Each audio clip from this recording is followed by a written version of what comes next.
মূল কথাটো হ'ল আমি একতাৰ কথাটো কৈ আছোঁ। একতাটো কিয় ধৰি ৰাখিব নোৱাৰিলে, এইটো হ'ল মৌলিক কথা।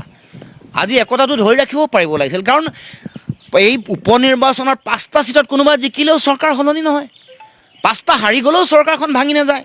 কিন্তু একতাটোৰ ভেটিটো যিটো আমি তৈয়াৰ কৰিছিলোঁ লাহে লাহে সেই ভেটিটোক শক্তিশালী আৰু সুদৃঢ় কৰাৰ দায়িত্ব আছিল। গতিকে ভুল কাৰ তেওঁলোকে বিশ্লেষণ কৰিব। সেইকাৰণে মই কৈছোঁ যে আজি ডিফেমেশ্যন কেছ, মানহানিৰ কেছ কিয় নিদিয়ে?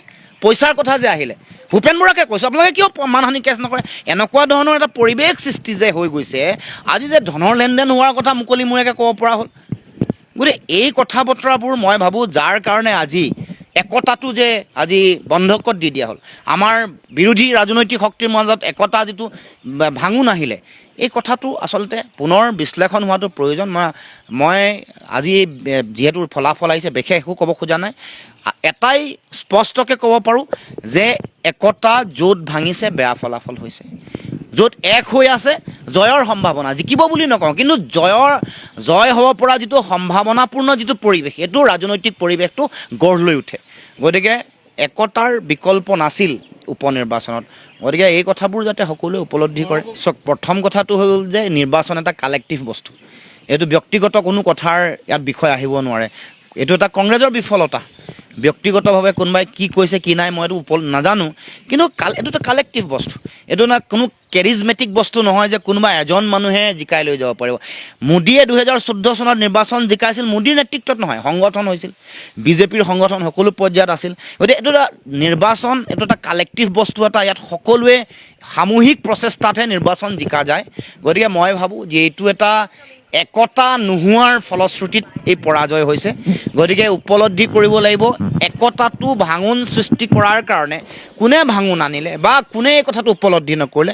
আজি চামগুৰিৰ দৰে সমষ্টি, আজি বঙাইগাঁৱৰ দৰে আঞ্চলিকতাবাদৰ প্ৰভুত্ব আধিপত্য থকা সমষ্টি, য'ত আজি আঞ্চলিকতাবাদী নেতাসকলৰ উপস্থিতি তাত নহ'ল, অখিল গগৈ ডাঙৰীয়া নহ'ল, অজিত ভূঞা ডাঙৰীয়া তালৈ যোৱা পৰিৱেশটো বন্ধ হৈ গ'ল, বা চামগুৰি আটাইতকৈ সম্ভাৱনাপূৰ্ণ য'ত হৰুৱাব পাৰিলে হ'লে সেই সমষ্টিটোত সেইসকল নেতা, গৌৰৱ গগৈ ডাঙৰীয়াও তালৈ নগ'ল, অখিল গগৈ ডাঙৰীয়া, অজিত ভূঞা নগ'ল।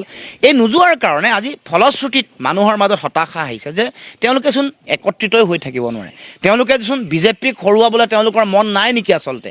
এনেকুৱা ধৰণৰ ভাৱনা মানুহৰ মাজত আহিছে যে হৰুৱাবলৈ, বিজেপিক হৰাবৰ কাৰণে আমি একেলগে একত্ৰিতভাৱে যুঁজ দিয়াৰ পৰিৱেশটো আচলতে নাইকিয়া হোৱাৰ কাৰণে আজি এনেকুৱা ধৰণৰ একতা নাথাকিলে এইটো এনেকুৱা ফলাফল আহিবই। যোৱাবাৰ জয়ন্ত বৰাই 23,000 ভোট পাইছিলে, CPIML আৰু কংগ্ৰেছৰ তেওঁলোকৰ যিটো যৌথ প্ৰাৰ্থী বিবেক দাসে 22,000 পাইছিলে, মুঠতে 45,000 ভোট।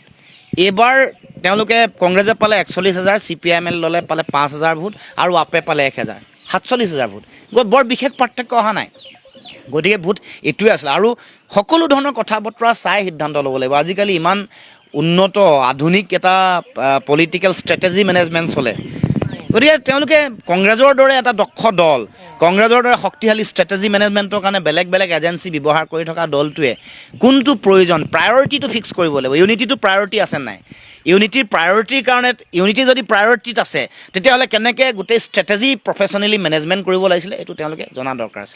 26টো এতিয়া আমি পৰিকল্পনা কৰিবৰ কাৰণে এটা সুযোগ পাইছোঁ, ফলাফলে আমাক সুবিধা দিছে।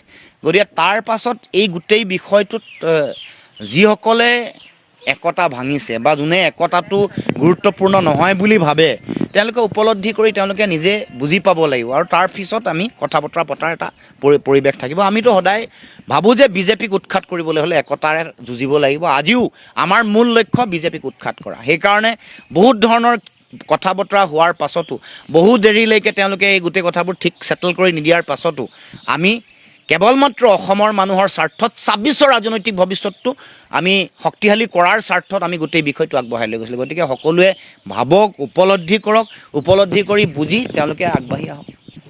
অসমৰ উপনিৰ্বাচন পাছুখনতে ইতিমধ্যে আপোনালোকে সকলোৱে জানে যে বিজেপি বা তেওঁলোকৰ মিত্ৰজোঁটে সকলোতে জয়লাভ কৰিছে। আৰু আমি এনেও আগৰ পৰাই কৈ আহিছিলোঁ যে বিজেপিৰ দৰে মহাশক্তিধৰ আৰু ধনৱন্ত এটা ৰাজনৈতিক শক্তিক পৰাভূত কৰিবৰ হ'লে আমাৰ হাতত আটাইতকৈ শক্তিশালী আৰু ডাঙৰ অস্ত্ৰটোৱে হ'ল একতা। একতাৰে যেতিয়া যুঁজ দিম তেতিয়াহে বিজেপিৰ বিৰুদ্ধে জিকাৰ যিটো সম্ভাৱনা সেইটো সদায় বাঢ়ে।